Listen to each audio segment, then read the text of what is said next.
মাছ ভাজা বসিয়ে দিয়েছি। মাছ ভাজা হলে তরকারি করবো। মাছ ভাজা এই তো দেখো, আমি ঝোলটা দিয়ে দিয়েছি। ঝোলটা জাল হয়ে আসছে, আর অল্প জাল হবে, তারপরে মাছগুলো দিয়ে দেবো। আচ্ছা, ঝোলে কী দিয়েছি সেটা তো বলতেই ভুলে গেছি। ঝোলে দিয়েছি কাঁচা লঙ্কা আর জিরে বাটা, আর সম্বাসে দিচ্ছি কালো জিরা আর জিরে, আর কিছু দিইনি। এই তো দেখো, আমি মাছগুলো দিয়ে দিয়েছি।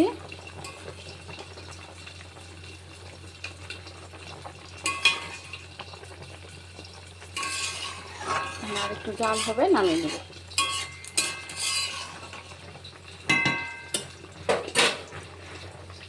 তো কেমন লাগছে বন্ধুরা, আজকে এইভাবে এরকম করে রান্না করেছি। প্লিজ সবাই আমাকে কমেন্টে জানিও।